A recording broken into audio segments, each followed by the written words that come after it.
राधे राधे। मेरे चैनल में आप सभी का बहुत बहुत स्वागत है।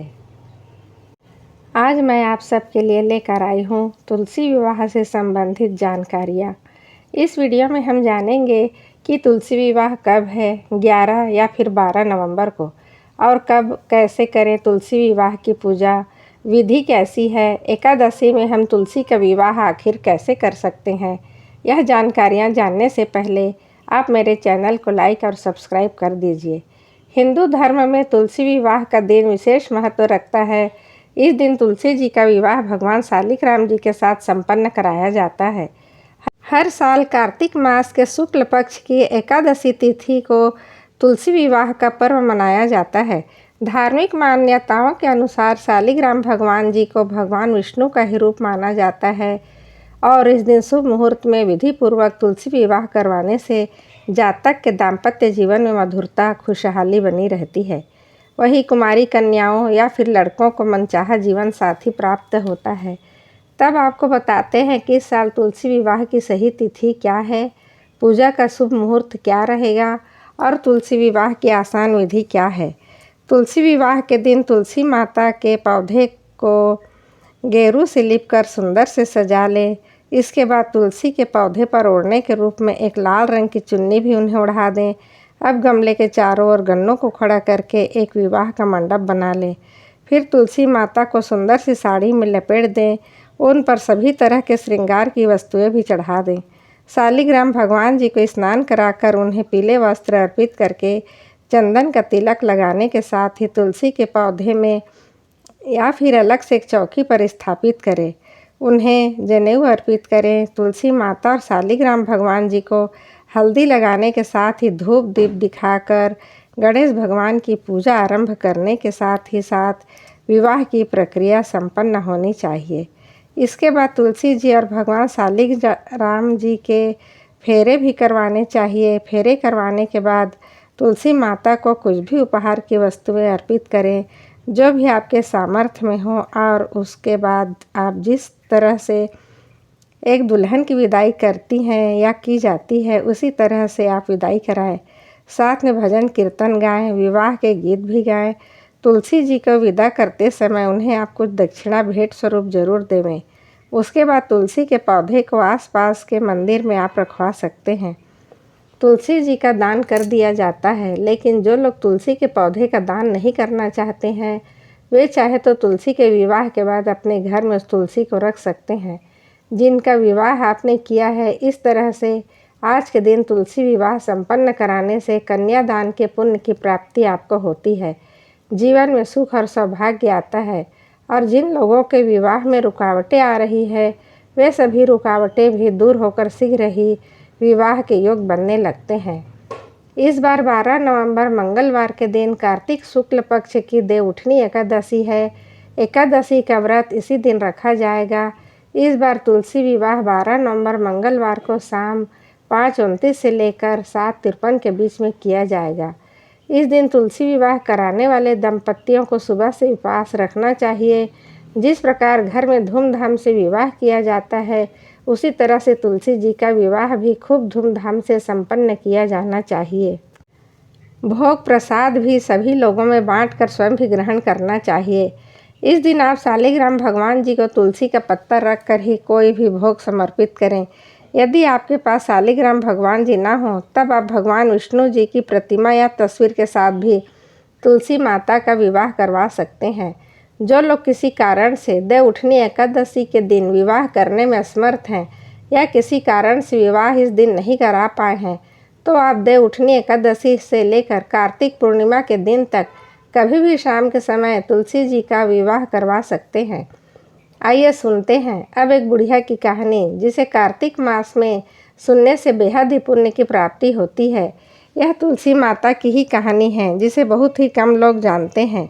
कार्तिक मास में एक बुढ़िया माई थी, कहती थी, तुलसी माता शक्तिदाता मैं तेरा विलासी हूँ, मुझे बहुत ढेर पीताम्बर की धोती दे, मीठा मीठा खड्डे दे, वैकुंठ में वास दे, चटकी चाल दे, पटकी मौत दे, चंदन की काट दे, रानी सर आज दे, दाल भात खा भोजन दे, 11 की मौत दे और कृष्ण जी का कंधा दे। वह बुढ़िया माई कार्तिक मास में हर रोज़ तुलसी जी को सींचती और यही बात हर रोज़ वह तुलसी माँ के सामने कहती थी। कहते कहते बुढ़िया की बातें सुन सुनकर तुलसी माता सूखने लगी थी। तब भगवान श्री कृष्ण वहाँ प्रकट हुए और उन्होंने उनसे पूछा, अर्थात तुलसी माँ से पूछा कि तुलसी, तुम क्यों सूख रही हो? सभी स्त्रियाँ तो तुम्हें रोज़ ही सींचती हैं, फिर भी तुम सूखती ही जा रही हो। तब तुलसी माता ने कहा, हे प्रभु, एक बुढ़िया रोज़ आती है, हर रोज़ एक ही बात कहती है, यह तुलसी माता शक्तिदाता, मैं तेरा बिरला से आती हूँ, मुझे बहुत ढेर पीताम्बर की धोती दे, मीठा मीठा ग्लास दे, बैकुंठ में वास दे, चटक चाल दे, पटक की मौत दे, चंदन की काट दे, रानी शरद आज दे, दाल भात खा भोजन दे, 11 की मौत दे और कृष्ण जी का कंधा दे। मैं उसकी सब बातें पूरी कर दूंगी, लेकिन श्री कृष्ण जी का काम था, मैं कहाँ से लाऊंगी? तुलसी जी की बात सुनकर भगवान हंसते हुए बोले, जब यह बुढ़िया मरेगी तब मैं अपना कंधा देने उसे अवश्य हो जाऊंगा, तब बुढ़िया माई से कह देना। इतना कहकर भगवान श्री कृष्ण वहाँ से चले गए। बाद में एकादशी के दिन ही बुढ़िया माई की मृत्यु हुई और वहाँ सब लोग इकट्ठा हो गए। जब बुढ़िया माई का अंतिम संस्कार के लिए लेकर जाने लगे तब वह किसी से ना उठी, वह बहुत ही ज़्यादा भारी हो चुकी थी। तब भगवान श्री कृष्ण स्वयं एक 12 साल के लड़के के रूप में वहाँ प्रकट हुए और उन्होंने कहा, अगर मैं बुढ़िया के कान में एक बात कहूँगा तो बुढ़िया माँ हल्की हो जाएंगी और आप उन्हें उठा पाएंगे। सब लोगों ने लड़के को नादान समझकर वहाँ से हटाना चाहा था, परंतु एक बुजुर्ग ने उसे यह सब करने के लिए हामी भर दी। उन्होंने कहा कि तुम कह लो जो तुम्हें कहना चाहा है। लड़के ने बुढ़िया माई के कान में कहा, बुढ़िया माई, मन की निकाल ले, पीताम्बर की धोती ले, मीठा मीठा ग्रास ले, बैकुंठ वापस ले, चटकी चाल दे, पटकी मौत ले, अब कृष्ण जी का कंधा भी ले ले। यह सुनकर बुढ़िया माई बेहद ही हल्की हो गई। भगवान श्री कृष्ण ने बुढ़िया माई को अपना खुद का कंधा दिया और बुढ़िया माई को मोक्ष मिल गया। माता, जैसे आपने बुढ़िया माई को मुक्ति दी, वैसे ही सबको ये कहानी सुनने वालों को भी उनका भी भला करना और उनको भी श्री कृष्ण के साथ अपनी कृपा का पात्र समझना। यह थी बूढ़ी माई की कथा। यह कथा तुलसी विवाह की कथा के साथ जरूर सुनना चाहिए।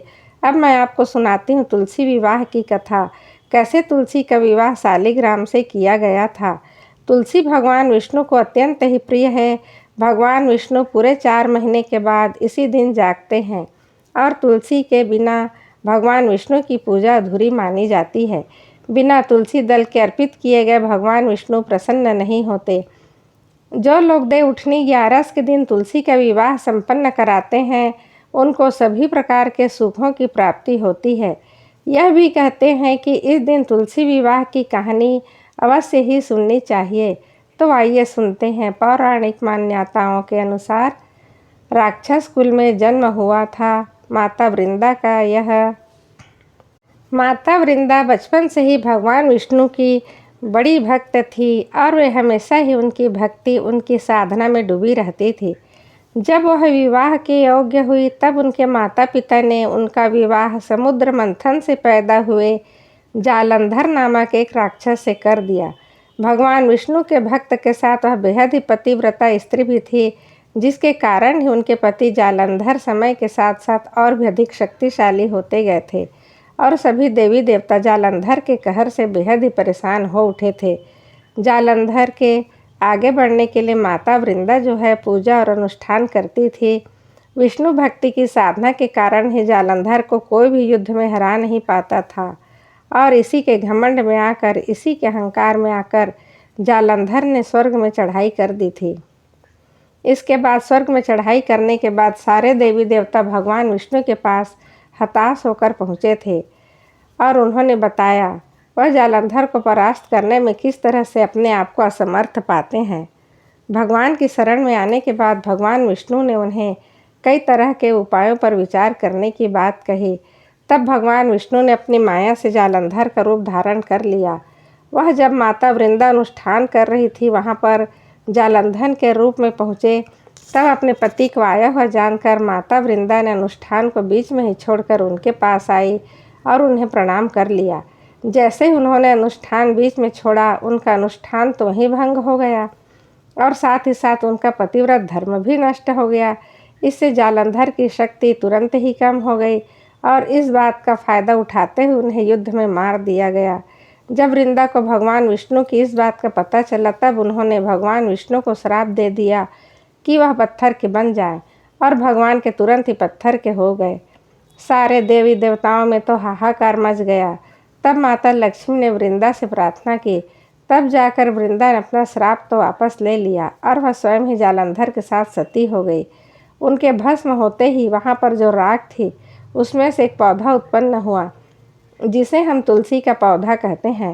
भगवान विष्णु ने इस पौधे का नाम तुलसी दिया और खुद को इस पत्थर के रूप में समाहित कर दिया और कहा, तुलसी के बिना कोई भी भोग उन्हें स्वीकार नहीं होगा, कोई भी पूजा उन्हें स्वीकार नहीं होगी। तब से माता वृंदा यानी कि तुलसी माता और शालिग्राम का विवाह किया जाता है और बिना तुलसी के भगवान विष्णु की पूजा आराधना अधूरी मानी जाती है।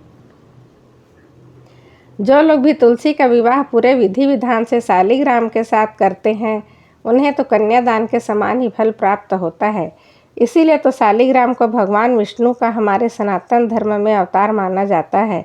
इस प्रकार से आप पूरे विधि विधान से तुलसी का विवाह संपन्न करें और साथ ही साथ यह कथाएं भी सुने जिससे आपको संपूर्ण फल की प्राप्ति होगी।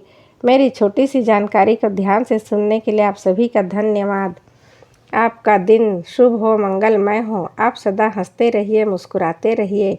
यदि आप इस चैनल पर नए हैं तो प्लीज़ सब्सक्राइब कर दीजिए। इसी तरह की धार्मिक कहानियाँ सुनने के लिए हमारा साथ बनाए रखिए। धन्यवाद। राधे राधे।